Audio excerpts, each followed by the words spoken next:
What's going on, guys? ShadowX here, back at you for another Dokkan battle video, and I might be late to the party, but I never got to go and do a video covering the next Dokkan Fest coming to JP. As you guys can obviously see, it is indeed Raditz, and he is also bringing alongside him a new Nappa. So, what's funny is, if you guys watched my same day prediction video, I predicted that Majin Vegeta was going to be the same day unit, and then I believe at my number 2 and 3 choice, I had Raditz and Nappa. So it's just funny that they're actually coming next, right after Majin Vegeta. It's almost like I just predicted it, like I called it, or like I knew what was coming next. I didn't. I don't have access to Bandai Spies. I don't know what's coming in the future. I have no idea. I was just clearly speculating and guessing, and it's just coincidence that Raditz and Nappa happen to just be next. So here they are. Here are their card arts. Raditz is extreme physical, and then Nappa here is extreme STR. So I'm okay with those typings. So let's go ahead and break down Raditz here and see how our boy is looking. So he introduces the Saiyan Saga finally into the game, which is good. And then he also leads Pure Saiyan's 3 key, 107% to stats, and then the extra 30% goes to Space Traveling Warriors this time, which is pretty good. So I think Raditz as a leader is going to be pretty good.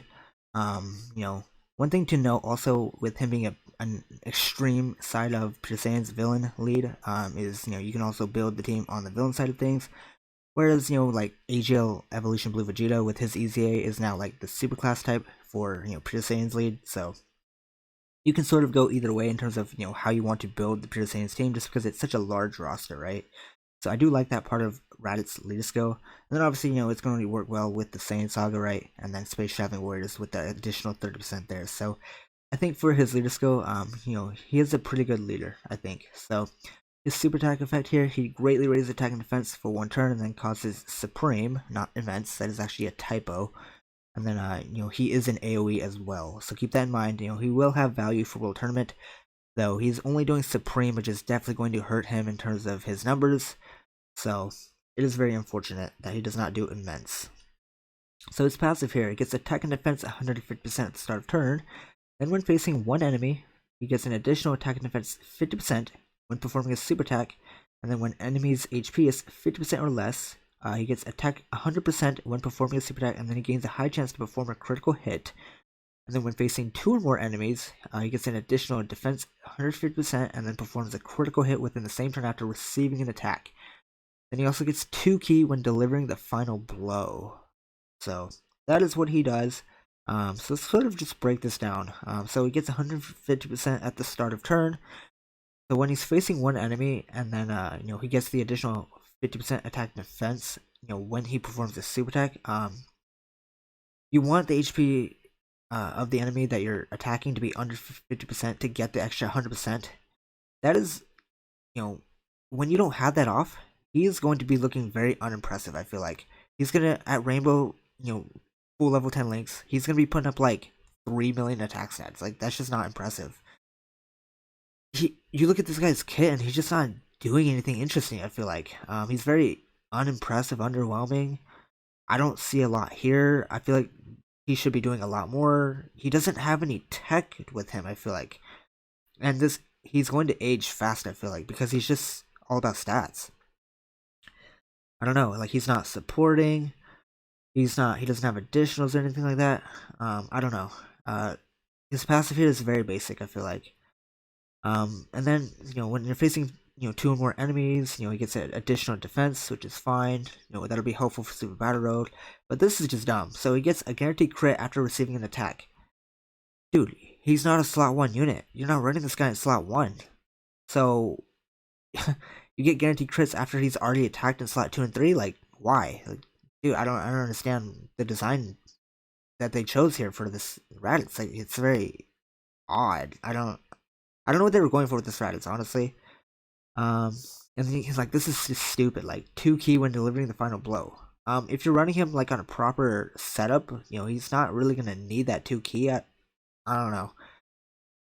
He's very wonky. I feel like they just didn't do enough for boy Raditz. He's very unimpressive on paper, to me at least. Let me know what you guys think of Raditz. So far, I'm not very interested in what I'm seeing. I'm very unimpressed, to be honest, and it's very disappointing because You look at this Raditz and you compare him to Videl, who was last year's April Fool's time slot, and they didn't give this Raditz the Videl treatment, right? Because I feel like Raditz is not a hype character. He's hardly a character deserving of Dokkan Fest. Like, he and Nappa literally have like 10 episodes of screen time. So, obviously they don't have a lot to work with. The source material is very scarce in terms of Raditz. And there's not, I mean, there's Raditz fans out there, I'm sure. But in terms of, these lesser hype characters, you need to make them a lot better, because how often are we ever going to get a Raditz unit? Never.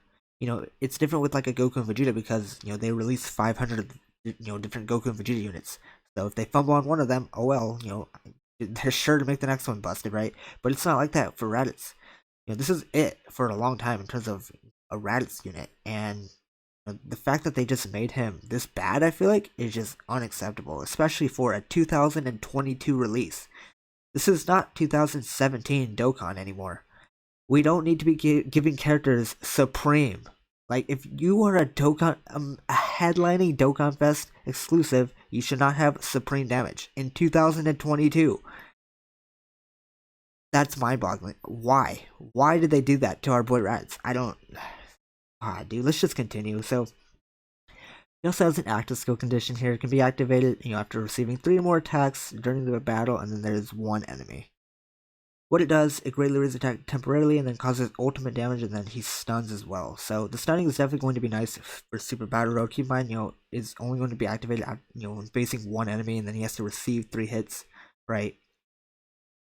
And then his links here: Saiyan Lineage, Saiyan Warrior Race, Coward, Brutal Beatdown, Nightmare, Prepared for Battle, and then Fierce Battle. So, pretty solid links overall, considering he is a Saiyan character, right? His categories here: Low Class Warrior, Pure Saiyans, Goku Family, Terrifying Conquerors, Space Traveling Warriors, and then Saiyan Saga. So, I think the most interesting thing about this unit is his leader skill, and the fact that he introduces the Saiyan Saga. Like, outside of that, there's really nothing interesting about this Raditz, and it's very unfortunate, because I really had high hopes for him, because this is the character that I wanted to come to the game, that I needed really good representation of, and he's just mid. I'm sorry, but he is. They did not give him the proper treatment in terms of, making him as good as he should have been, considering they literally just released, Ginyu, who's the best damn TUR in the game, and I would argue that he's on the same level in terms of hype as the Raditz, right? This is not an interesting character. This is not everyone's favorite character. There are Raditz fans out there, but for the majority of the fan base, I'm pretty sure, most of the community could give a shit about Raditz, right? So it's just unfortunate that they made him this underwhelming. So let's take a look at Nappa and see what he's looking like. So Nappa here, STR, his leader skill here, Saiyan Saga 3 key, 130% stats. So obviously that's trash. Don't worry about that.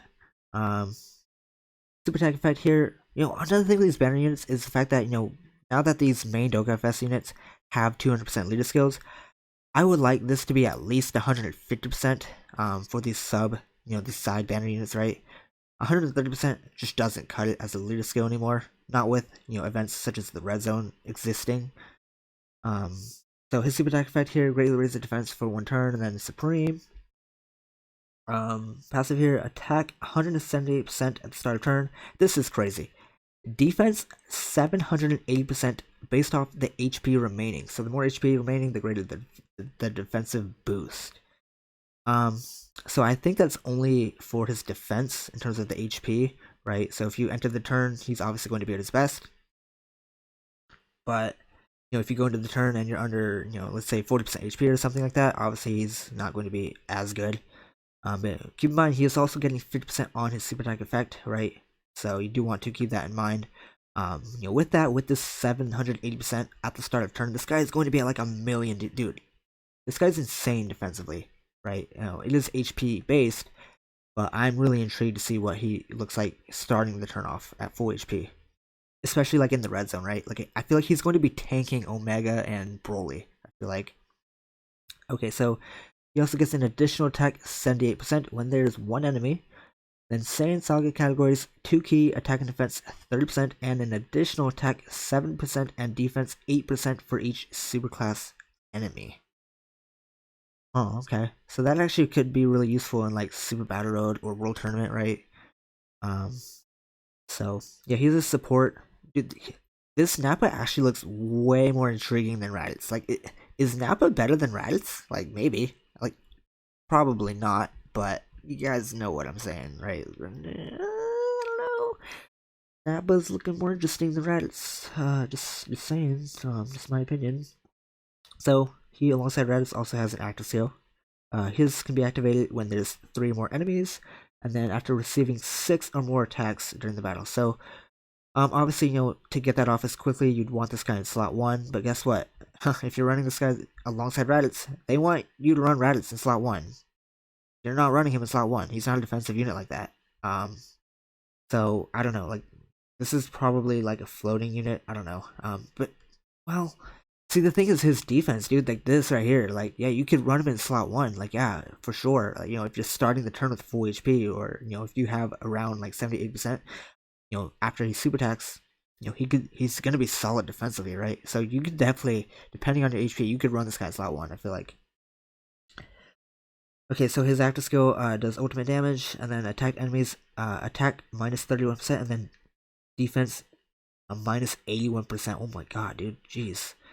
That's a substantial debuff. Wow, that's actually really good, especially for Super Battle Road. Like, yeah, hell yeah. Obviously, with events like the Red Zone where you can't debuff, that's pointless, right? But for events that you can debuff in, this active skill is really good. And then alongside that, he seals as well. So very good active skill. I feel like both of these units are designed for Super Battle Road, right? Or like World Tournament, something like that. Obviously, Raditz with the AoE is going to be useful there. But keep in mind, Raditz is only doing Supreme and not Immense, so that is going to affect his damage output. And the fact that I don't understand why they didn't give him Immense when LR Broly exists, right? Who's like the best World Tournament character still. I don't know.